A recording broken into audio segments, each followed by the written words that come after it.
क्या आप जानते हैं कि सारे तीर्थ बार बार, लेकिन गंगा सागर सिर्फ एक बार जाने की बात क्यों कही जाती है? क्यों गंगा सिर्फ एक नदी नहीं बल्कि मोक्षदायिनी मानी गई है? गंगा सागर, जहाँ गंगा समुद्र में मिलती है, उसे एक महान तीर्थ क्यों कहा गया?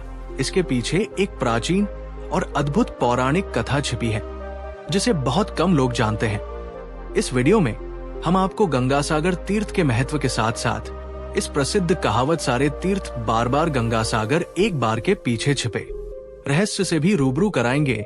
ऐसा माना जाता है कि इस पौराणिक कथा को सुनने से भक्तों की सभी मनोकामनाएं पूर्ण होती हैं।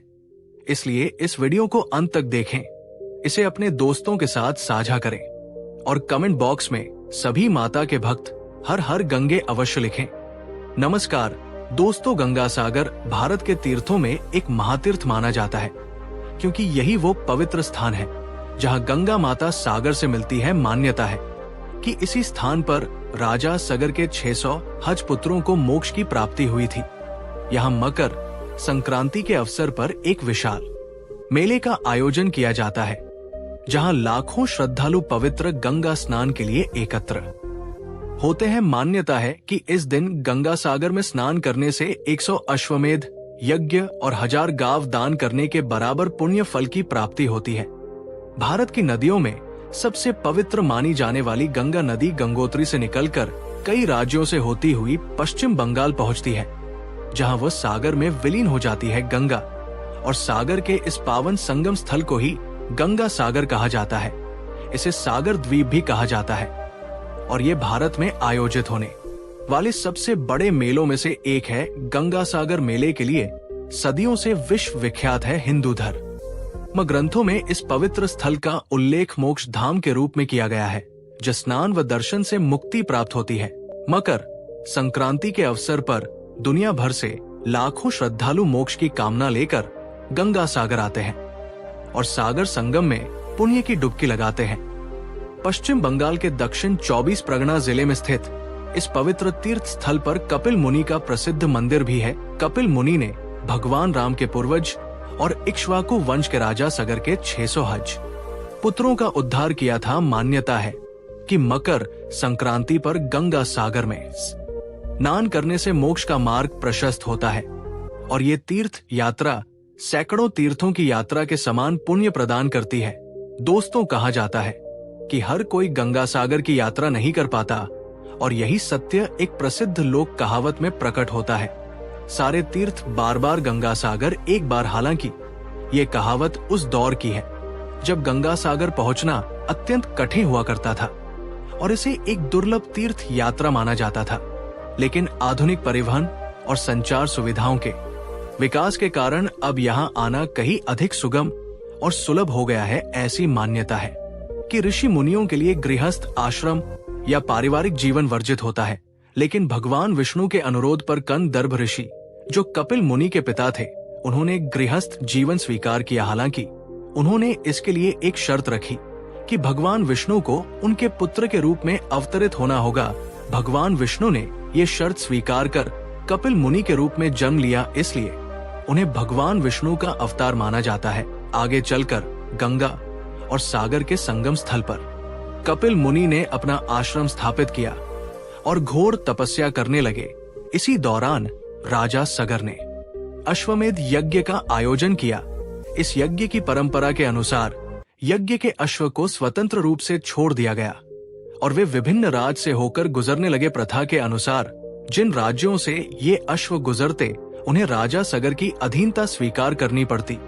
यदि कोई राजा इन घोड़ों को रोकता तो उसे युद्ध के लिए तैयार रहना पड़ता था। राजा सगर ने यज्ञ अश्व की रक्षा के लिए अपने 6 हज पुत्रों को उनके साथ भेजा था, लेकिन अचानक यज्ञ अश्व गायब हो गया। जब सगर पुत्रों ने अश्व की खोज की तो वो कपिल मुनि के आश्रम में मिला। ये देखकर सगर पुत्रक क्रोधित हो गए और साधना में लीन कपिल मुनि को अपशब्द कहने लगे। उनकी इस उद्दंडता से कपिल मुनि कुपित हो गए और उन्होंने अपने तेजस्वी नेत्रों की अग्नि से उन्हें भस्म कर दिया। हालांकि मुनि के श्राप के कारण सगर पुत्रों की आत्मा को मोक्ष नहीं मिला और वे पृथ्वी पर भटकती रहे। कई वर्षों बाद राजा सगर के वंशज राजा भागीरथ अपने पूर्वजों की आत्मा को मोक्ष दिलाने के उद्देश्य से कपिल मुनि से क्षमा याचना करने पहुंचे राजा भागीरथ की भक्ति, भावना और समर्पण से प्रसन्न होकर कपिल मुनि ने उन्हें एक उपाय बताया। उन्होंने कहा कि जगर पुत्रों को मोक्ष केवल गंगा जल के स्पर्श से ही प्राप्त हो सकता है। राजा भागीरथ ने अथक तप और प्रयासों से मकर संक्रांति के दिन गंगा को पृथ्वी पर अवतरित किया। गंगा के पवित्र जल के स्पर्श से राजा सगर के 6 हज पुत्रों को मोक्ष और शांति प्राप्त हुई। यही पावन स्थान गंगा सागर कहलाया और तभी से यहाँ स्नान का विशेष महत्व माना जाता है।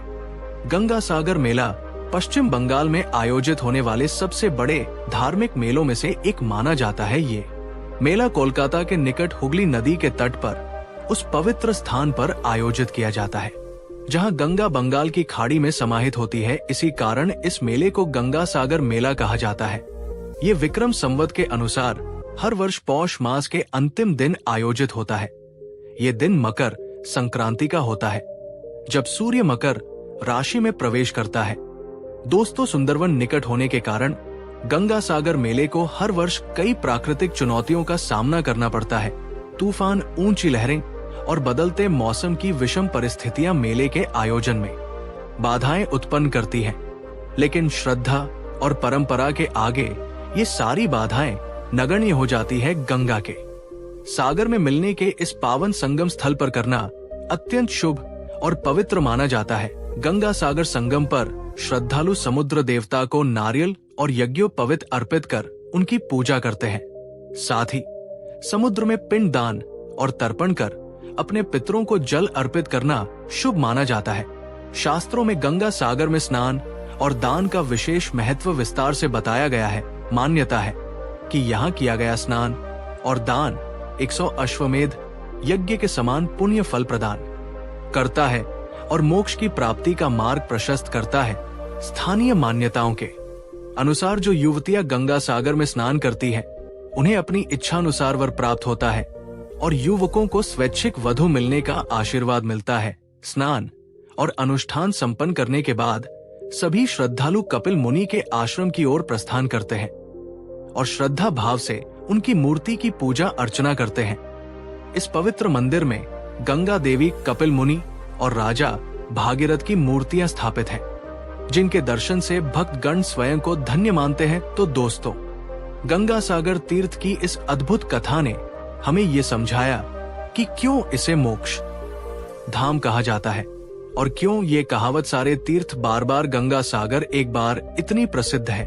अगर आपको ये वीडियो पसंद आया हो तो इसे लाइक और शेयर जरूर करें ताकि और लोग भी इस पवित्र कथा के बारे में जान सके। कमेंट में हर हर गंगे लिखकर अपनी आस्था व्यक्त करें और चैनल को सब्सक्राइब करें ताकि आपको ऐसे ही रोचक और धार्मिक कथाएं मिलती रहे। फिर मिलेंगे एक और नई कथा के साथ। जय मां गंगे।